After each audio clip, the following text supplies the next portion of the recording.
Olá, está começando mais um programa Análise Direta dos estúdios de São Paulo para o Brasil e 55 outros países. Hoje nós vamos falar sobre um assunto que interessa a todos, a superação. Em muitos momentos da nossa vida é comum passarmos por diversas dificuldades, fases difíceis, não é mesmo? Hoje nós vamos conhecer uma história emocionante que ainda deixa marcas e serve como um alerta para todo mundo. Meu convidado de hoje já ganhou prêmio na ONU, é palestrante e engenheiro Gabriel Metzler. Tudo bom? Seja bem-vindo. Olá, Patrícia. Tudo bem? Muito bem-vindo. Obrigado. Uma honra recebê-los aqui. Eu que agradeço, um prazer enorme estar aqui conversando contigo. Bom, você sofreu um acidente gravíssimo, né? E eu queria que você contasse para nós, porque isso serve como um alerta para todo mundo, né? Que você era, aos 15 anos ele sofreu um grave acidente. Eu queria que você mesmo contasse como que foi.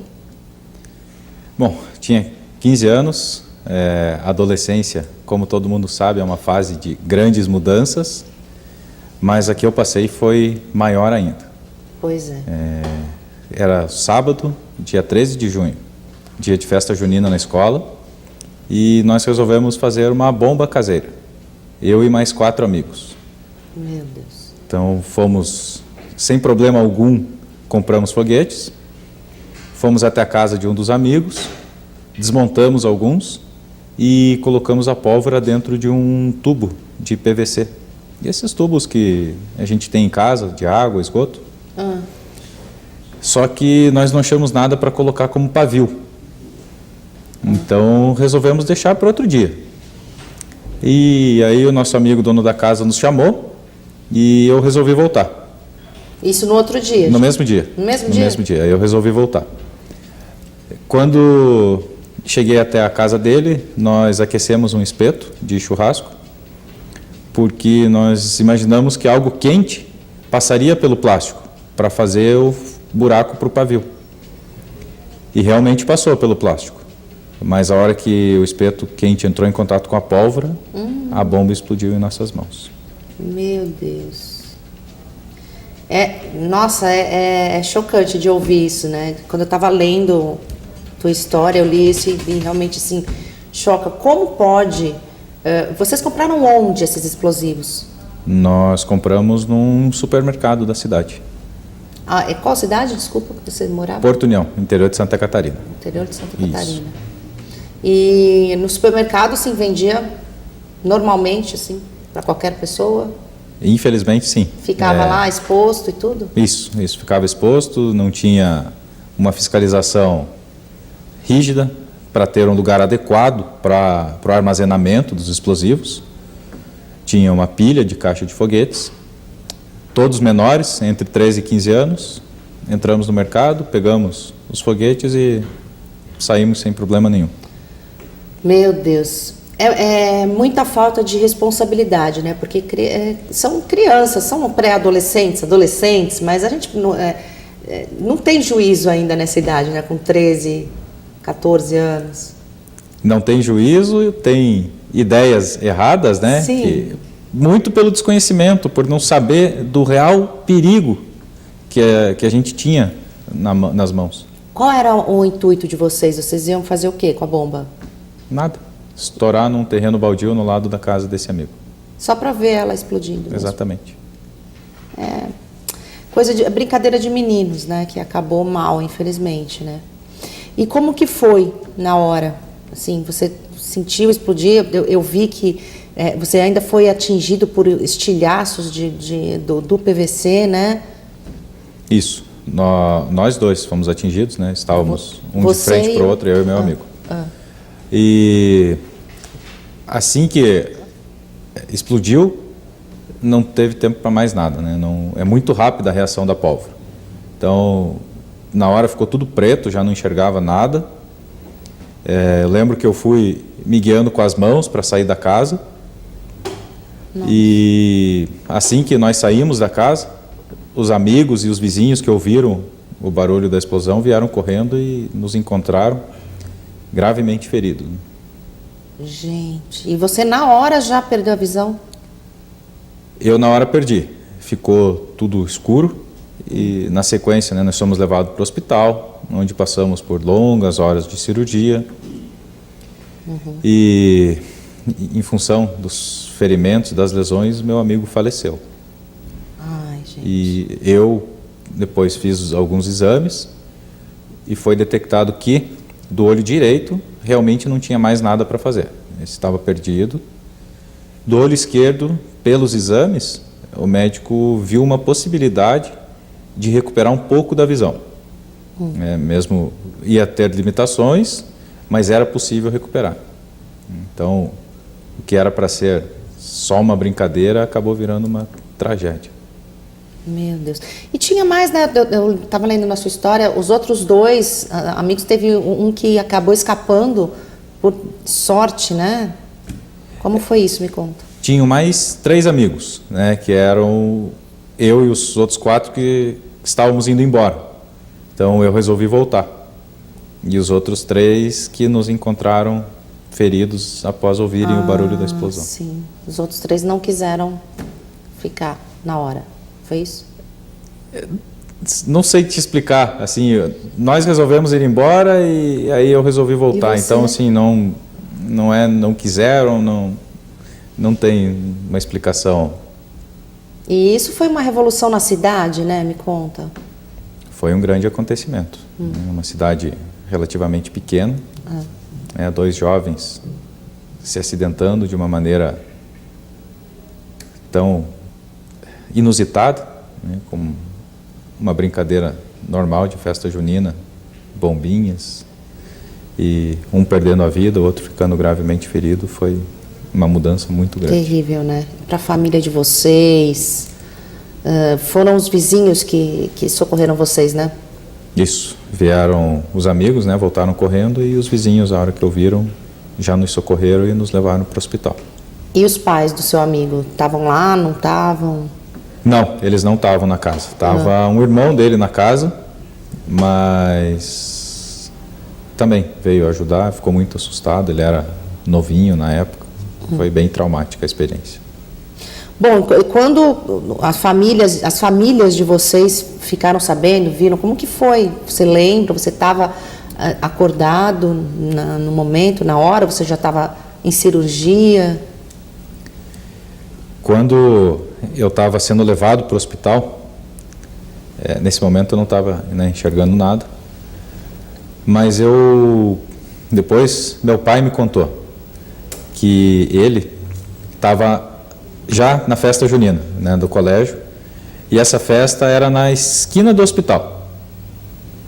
Nossa. E por alguma razão ele saiu de dentro da festa e foi até a esquina, eu acho que para procurar um amigo ou algo assim. E nisso ele viu um carro vindo em direção ao hospital, e vindo rápido. E ele se assustou. Ele falou: meu Deus, o que essa mulher está fazendo? Ela vai entrar no hospital. E a hora que ela parou, que ela olhou para o lado e viu ele, ela falou: vem acudir que teu filho se explodiu. Meu Deus. Então, meus pais vieram já no primeiro atendimento, já estiveram ao meu lado, depois fui levado ao centro cirúrgico, onde não puderam entrar, mas estiveram sempre ao lado. Poxa, e deve ter sido um choque muito grande, né?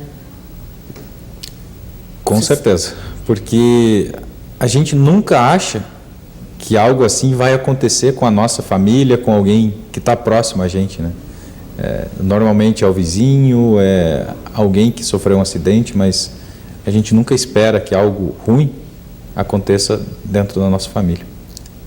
Pois é, ainda mais para vocês, né? Adolescentes, quando a gente é adolescente, a gente nunca acha que nada de ruim vai acontecer, né? Adolescente não tem medo, né? Não tem medo. Tem bastante ideia criativa, mas não sabe medir as consequências desse ato, né? E quantas ideias, né, criativas que a gente tem quando bastante. Tem essa idade, né? Poxa vida. E depois, como que ficou tudo lá na cidade? Os donos do mercado, como que foi? Até ocorreu uma investigação policial pelo fato como um todo, né? Por ter havido acidente, por ter ocorrido uma morte. mas infelizmente não houve nenhuma punição, né, para o estabelecimento. O que resultou foi uma fiscalização maior das autoridades. Isso sim passou a ter e vem sendo seguido até os dias de hoje. Ah, é? Então começou por causa de vocês ou não? Como que foi? Foi pelo ocorrido, pela mobilização como um todo que gerou na cidade. Então, bombeiros, polícia passaram a fiscalizar mais a questão de alvará de funcionamento, a parte de estocagem de produtos. E recentemente eu dei uma palestra no Corpo de Bombeiros e conversei também sobre esse assunto. E eles passaram, né, da fiscalização muito mais severa que tem nos dias atuais, o número de estabelecimentos muito reduzidos que têm autorização para vender explosivos. Então, serviu para alguma coisa, pelo menos. Verdade.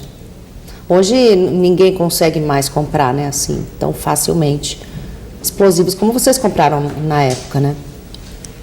É o que nós esperamos, né? Um pela fiscalização e outro pela consciência, que eu acho que esse é o principal. Não é porque a gente tem tanta lei no nosso país, mas se a pessoa não entender que aquilo realmente é perigoso, eu acho que não, infelizmente a lei sozinha ela não vai funcionar. Em época assim que são comuns fogos, né? Que é muito comum soltar fogos, Ano Novo, festa junina. Você acaba, como que você se sente? Você acaba lembrando de tudo? Você acaba dando conselhos a respeito disso?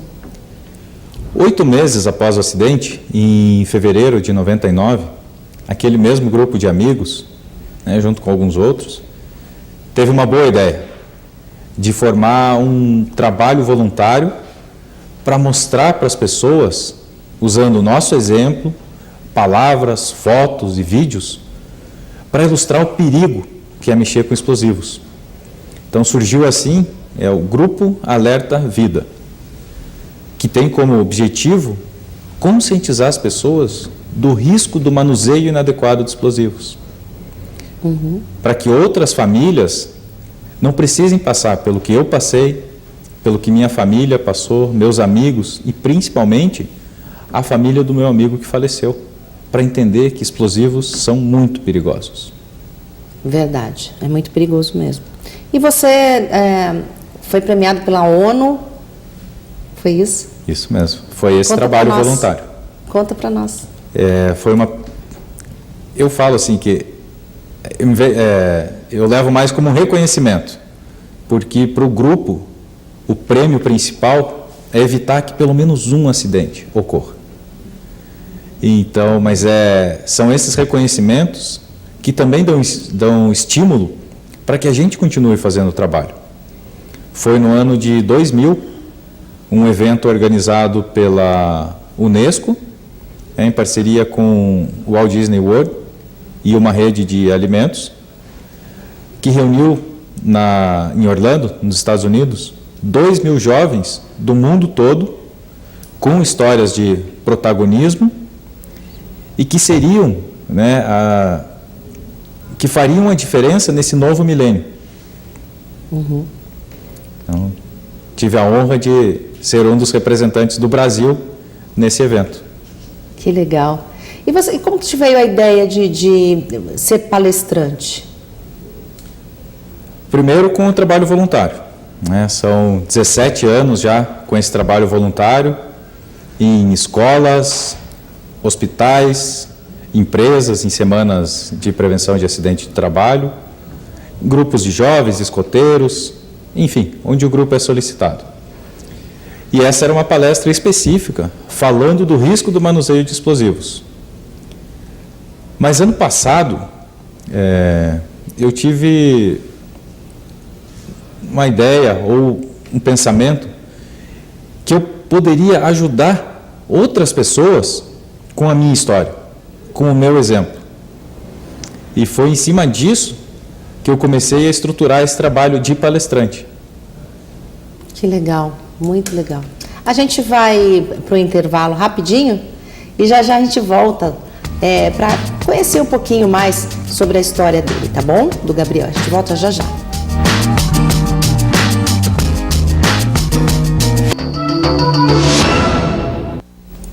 Estamos de volta com o programa Análise Direta. Hoje eu estou conversando com o Gabriel Metzler. Ele é palestrante e engenheiro, tem uma história de superação, né? Que a gente está contando aqui, contamos já no primeiro bloco.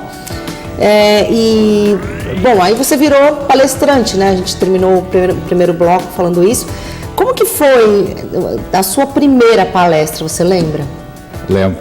Foi uma experiência, acho que a primeira vez de falar em público de todo mundo é assustadora, né? Ainda foi pelo trabalho voluntário. Em 99 foi um grande seminário que nós organizamos. Aonde? Em União da Vitória, Porto União, na mesma cidade do acidente. E era um teatro, estava lotado, né? 500 pessoas na plateia. Ai, que vergonha. E eu faria o fechamento do evento. Então eu lembro que tinha estudado o texto, sabia o que ia falar, mas a hora que eu fui chamado para subir ao palco, você chega, a perna treme, a mão sua. Dá um friozinho no estômago. Eu tinha 15 anos, então acho que a maior plateia que eu tinha falado era apresentando trabalho em sala de aula.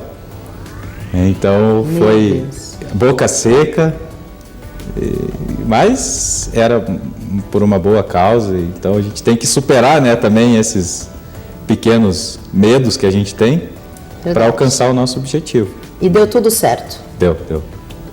Foi no começo assustador, mas depois acho que acalma um pouquinho, vê que não é aquele bicho de sete cabeças, exatamente, e aí vai falando. Te fizeram bastante perguntas, você acabou se descontraindo? Nessa oportunidade, não, porque era mais um evento muito grande, então não teve espaço para perguntas. Mas nas outras, aí, quando em salas de aula, em escolas menores, aí fazem bastante perguntas. E assim, é um trauma muito grande, né? Perder a visão, tudo, mas com o tempo você foi se acostumando, tudo, e eu sei que você tem umas histórias aí meio pitorescas para contar, porque os deficientes visuais passam por muitas coisas assim, às vezes constrangedoras, às vezes até acabam sendo meio engraçadas, né? Você estava contando uma história para nós antes de começar o programa, que eu queria que você contasse de novo aqui. Ainda é recente, né? Essa perda da visão foi ano passado, ainda em função das lesões, mas até conheci o Carlos, né, que trabalha aqui com vocês, é deficiente visual. Sim, também. Sim, o Carlos também tem deficiência visual, trabalha aqui na IT e está aqui, bem-vindo, né, muito bem-vindo. O Carlos está aqui, não dá para a gente mostrar agora, mas aí um dia a gente vai ter essa estrutura para mostrar. Mas ele está aqui assistindo a entrevista também. Ele não me deixa mentir, ele sabe que o que eu vou falar aqui acontece mesmo, não é historinha inventada aqui. Foi algumas semanas atrás, estava saindo de casa, indo até o Instituto de Cegos, lá de Curitiba, que é onde eu estou fazendo aulas, e cheguei em uma esquina e eu precisava de ajuda para atravessar a rua. E eu pedi ajuda, uma senhora resolveu me ajudar. Só que foi de um jeito bem inusitado. Ela começou a me puxar pela bengala. Meu Deus. Aí eu soltei a bengala e dei 2 passos para trás para voltar pro lugar onde eu estava, né? Aí deu um tempinho e só escutei. Ué, cadê o ceguinho que estava na bengala? Meu Deus, perdi o ceguinho. E aí ainda bem que outra mulher viu. E aí acalmou, resolveu toda a situação, me ajudou. Mas esse é um exemplo, né, do dia a dia que a gente passa aí. Né? Porque foi...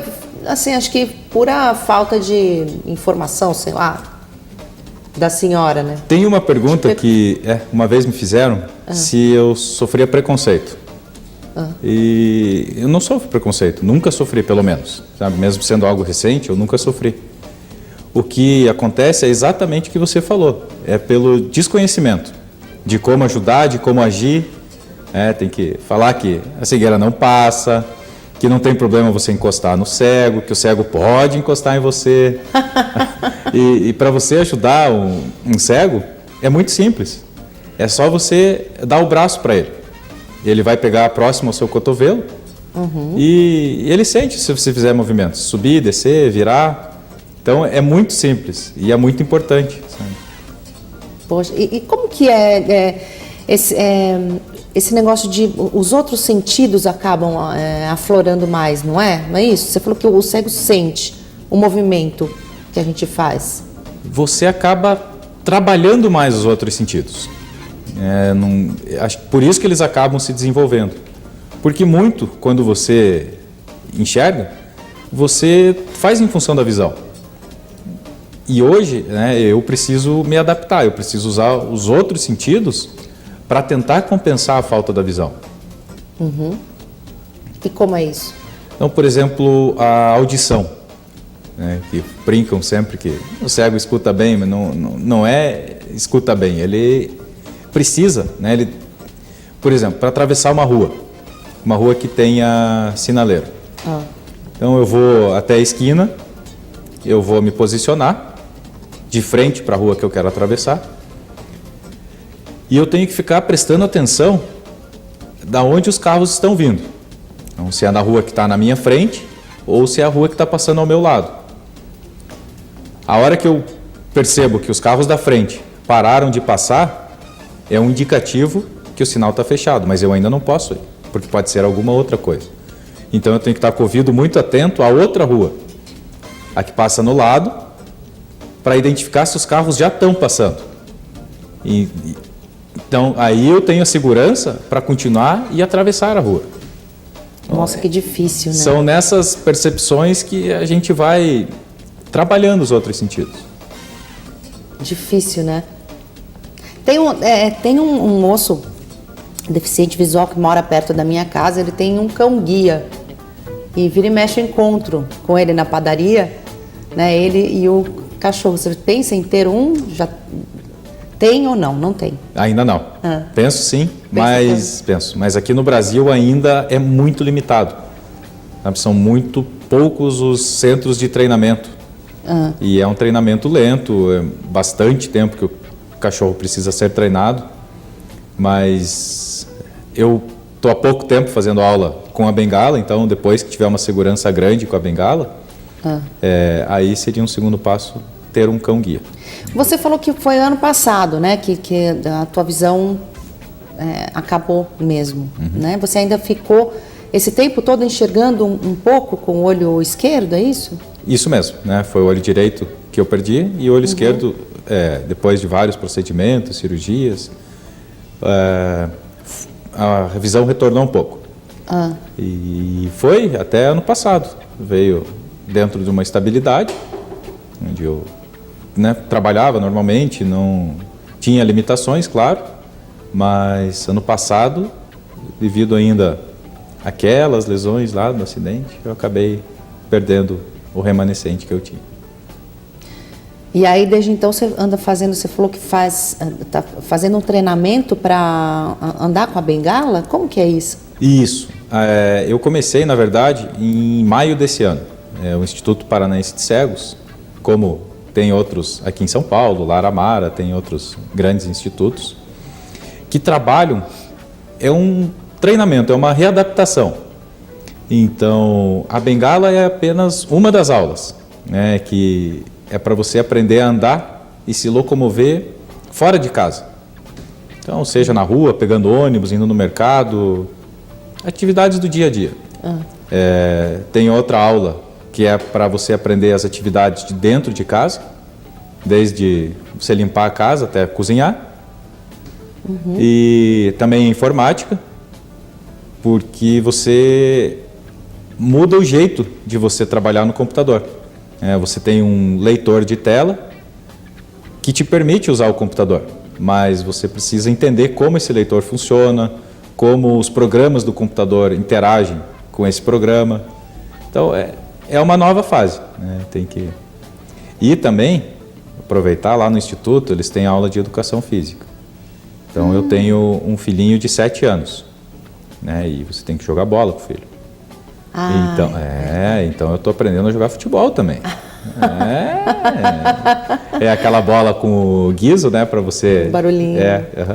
Para você se saber orientar, onde a bola está, né? Se orientar. Mas assim, esse é... Claro que por trás, né, da brincadeira do futebol tem muitas outras lições que você aprende a ter mais noção de espaço, a se locomover com mais segurança, te dá mais autonomia. Então, mas é muito legal, tá?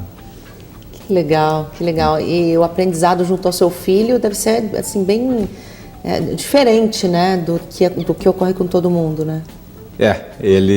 Às vezes ele esquece. Esquece? Conta pra nós. Pai, venha ver isso aqui. Filho, é meio difícil pro pai ver, conta pro pai. Mas eu procuro seguir, eu vou com ele no cinema, vou com ele no estádio, ver jogo de futebol, jogo bola com ele. Às vezes ele dá umas... Mas ele é um companheirão. Ele, no começo, acho que teve assim um pouquinho... Claro, pela idade, né? Por tudo, para entender a situação. Mas hoje ele cuida muito do pai dele. Pai, cuidado, pai. Baixa a cabeça, pai. Vem aqui. Quantos anos ele tem? 7. 7 anos. Mas é um companheirão. E para ir no cinema, como é?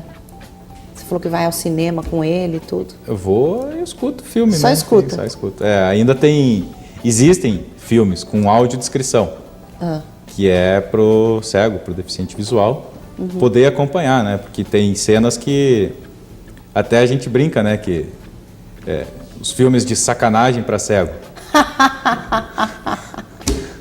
Charlie Chaplin, porque é mudo, né? Então o que está acontecendo na tela? Você não faz a menor ideia.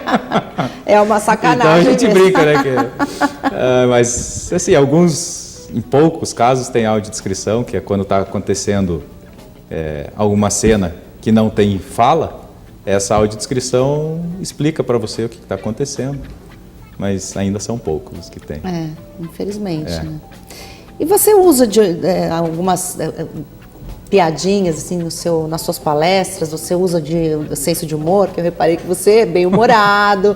Fez até uma piadinha aqui comigo. Eu estava arrumando o cabelo, ele disse que viu, que achou lindo. Enfim, você faz esse tipo de brincadeira nas palestras? Faço sim. Eu gosto bastante de usar o bom humor. Mas com uma mensagem por trás também, sabe? Para mostrar para as pessoas que é uma dificuldade, só que todo mundo tem dificuldade. Sim. Você precisa superar essa sua dificuldade. E com situações de bom humor, né, do meu dia a dia, algumas, né, como você viu, são bem inusitadas. Como a da velhinha. Mas tem outras não tão inusitadas assim, mas que elas ajudam a pessoa também a entender. Eu procuro passar um pouco desse conhecimento de como você agir quando você encontra um deficiente visual. É tão simples, sabe? Então eu procuro ilustrar com exemplos bem humorados, mas sempre com uma mensagem por trás disso. Conta mais um exemplo, então, para nós. Dá tempo, Fabi? Dá tempo, temos tempo ainda.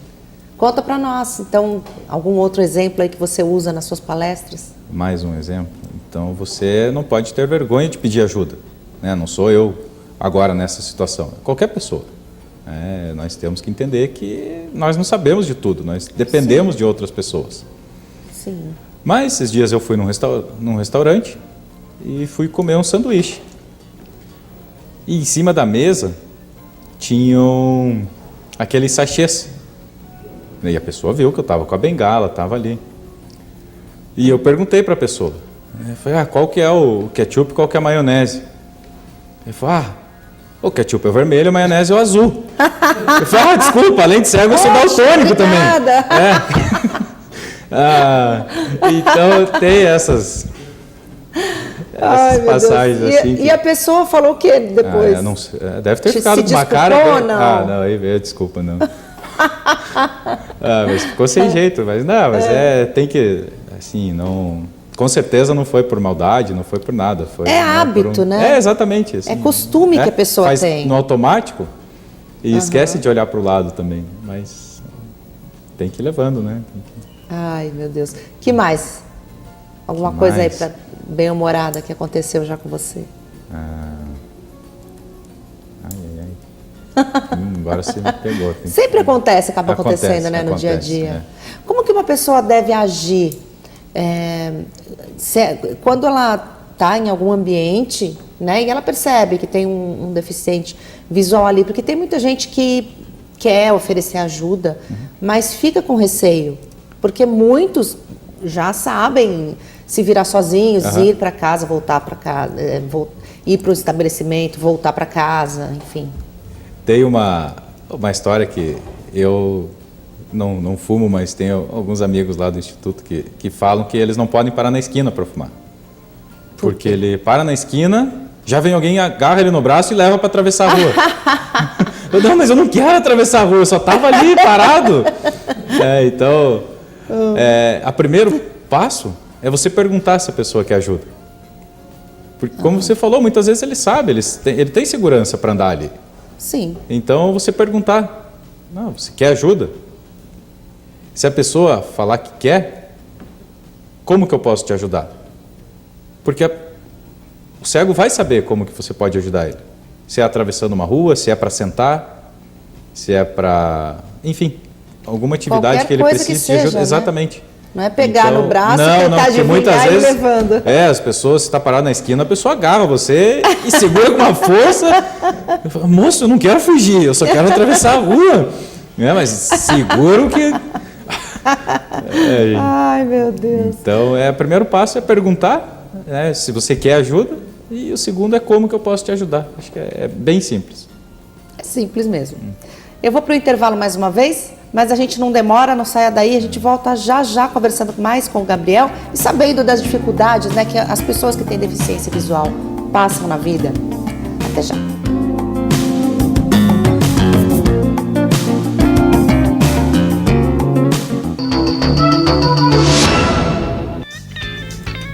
Estamos de volta com o programa Análise Direta. Eu estou conversando hoje com o Gabriel Metzler, que é palestrante, é engenheiro também. Vamos falar mais um pouquinho aí sobre as coisas que você já realizou aí, né? Desde que você ficou com esse problema na visão. Primeira coisa que a gente estava falando agora no intervalo, gente, eu estava meio curiosa, olhando para ele, pensando, meu Deus, bom, ele falou que não enxerga mais nada, mas usa óculos, por quê? Eu estava pensando isso, mas eu fiquei me segurando para não perguntar, eu não sabia se ele ia ficar chateado comigo, enfim, e ele falou para mim que eu podia perguntar, enfim, por que você usa óculos? Vaidade. Não, brincadeira. Não, brincadeira. Eu brinco que é meu equipamento de proteção individual, meu EPI. Porque, como a gente sabe, essas calçadas são muito boas, né? Nossa. Então, aqui em São Paulo, maravilhoso. Bom, no Brasil, no Brasil. Geral, né? Isso é algo muito bom que o Brasil tem, né? Essas calçadas são muito acessíveis.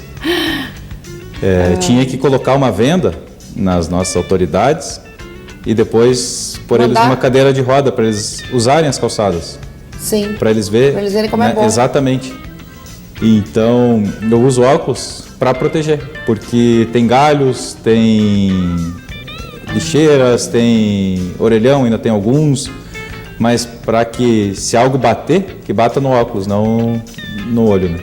Ah, entendi. Então é meu equipamento de proteção individual aqui. EPI. Porque a bengala, ela protege muito bem, da cintura para baixo.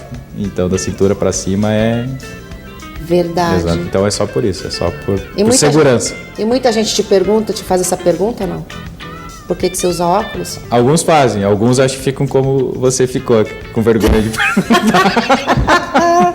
Olha, gente, sinceramente, eu fiquei mesmo com receio de perguntar pra você. Não, tranquilo. Achando que você ia ficar bravo, enfim. Não, de forma alguma. Mas fica estiloso, viu? Fica estiloso teu óculos. Obrigado. Então, se tiver algum pensamento em estética também, você acertou. Então tá bom. Era mais pra segurança, mas já que você falou, eu... É bonito o teu óculos, você viu, né? Eu vi o dia que eu fui provar, a mulher colocou o espelho na minha frente, eu achei ele... Casou bem com o meu rosto, então foi esse mesmo que eu quero. Então... Ai, meu Deus. E me diz uma coisa, você falou de acessibilidade, né? E eu vejo que assim, tem calçadas, a RIT fica no centro de São Paulo. Para quem não sabe, né? A gente fica aqui no centro de São Paulo, na São João. E as calçadas aqui são terríveis, mesmo para quem enxerga perfeitamente, né? Para a mulher andar de salto é terrível. Tá aqui. É difícil a gente usar salto por causa disso. Então, queria que você comentasse um pouquinho, falasse um pouquinho sobre isso, as dificuldades que você passa no dia a dia por causa disso. Que aqui o Brasil não está nada preparado para acolher pessoas com deficiências, né? Infelizmente não. É um despreparo muito grande. E eu digo mais, não é só pessoas com deficiência. Os últimos estudos, né, da nossa população mostram um claro envelhecimento da população. Sim, os idosos. Exatamente. Então, e quanto os governos, né, tanto municipal, federal, estadual, gastam com atendimento a quedas de pessoas em calçadas. Então, assim, não é só para o deficiente. Se ela for acessível para o deficiente, é bom, mas é excelente para a população como um todo. Então, é isso que os nossos governantes precisam entender. E acho que assim, é uma coisa que deve vir assim, de cada um, não só dos governantes, também de nós no dia a dia. Eu vou te dar um exemplo. Eu moro num prédio que fizeram uma reforma e puseram na frente uma escada até meio perigosinha, porque ela é meio alta, sabe? E o meu prédio tem muitos idosos, entendeu? E quando puseram aquela frente, eu fiquei pensando, meu Deus, que vai ser difícil para as idosas, que tem muita idosa no prédio. Então, e realmente eles tiveram que fazer um outro acesso, mas pela garagem.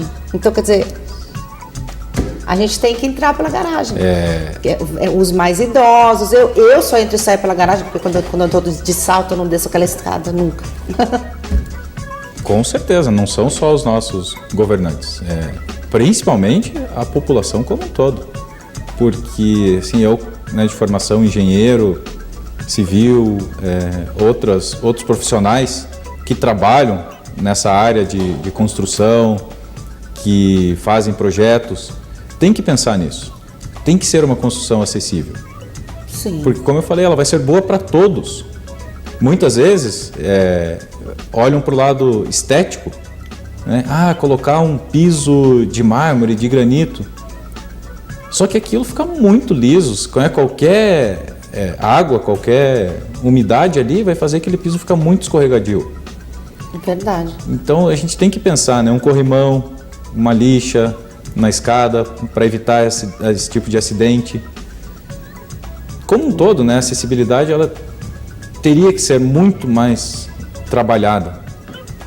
E a principal acessibilidade que a gente tem que trabalhar muito é a acessibilidade atitudinal, que é a cabeça das pessoas.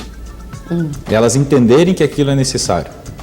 Porque aí a gente volta a falar de novo naquela questão das leis. Só a lei, só o lugar físico. Precisa ter rampa. Quantas rampas a gente quase cai para subir? E aí você fica imaginando uma pessoa na cadeira de rodas ali subindo aquela rampa. Terrível, Não né? tem como, é impossível, a pessoa vai cair. Então, enquanto a cabeça das pessoas não mudar e elas entenderem que aquilo é necessário, é muito difícil acontecer uma mudança. Infelizmente, né? A gente vê, nos prédios mais novos até tem um pouco mais de acessibilidade, mas mesmo assim, ainda acho que estamos engatinhando nisso, Com né? certeza. Existe algum outro país que você já foi que tem uma boa acessibilidade? Eu morei um tempo no Canadá e fiz alguns cursos nos Estados Unidos. E a diferença é gritante. Das calçadas é absurda, assim, a diferença. E o respeito, né, com as pessoas que têm algum tipo de necessidade, ou mesmo com a população mais velha daquele país. Poxa, como o Brasil está atrás, né, dos outros dos outros países, é triste isso mesmo de ver. E você já esteve em Harvard fazendo um curso? Isso, em 2013. Eu fui estudar lá, fiz um curso de liderança e negociação. Foi uma experiência maravilhosa que eu tive, poder estudar numa das melhores instituições de ensino do mundo. Foi um sonho realizado. Que legal. Você estava falando aqui no intervalo, conversando com o Carlos, né, que está aqui assistindo a gente, que as pessoas confundem muito, acham que você enxerga. É todo dia. No metrô, vocês estavam falando, né, que acontece bastante. Situações, acho que qualquer lugar do dia a dia, né, que a pessoa não sei se por receio de perguntar, mas muitas vezes ela vem te cumprimentar, ela estende a mão para você, só que não estou vendo a mão, então você fica de mal educado porque não está vendo a mão da pessoa parada na sua frente. Então a pessoa quer te cumprimentar, encosta no teu braço, no teu cotovelo, fala com você, né? Mas às vezes acontece essa situação assim de a pessoa achar que você enxerga. Meu Deus. Bom, já fica aí uma dica para quem está vendo a gente, né? Exatamente. Quando for cumprimentar uma pessoa que é deficiente visual, encoste nela, por favor. Né? Até para a pessoa, ou fala o nome dela, se for conhecido, ou encosta, porque não tem como eu saber com quem você está falando, né? Pode ter alguém do meu lado, você pode estar virado para o outro lado.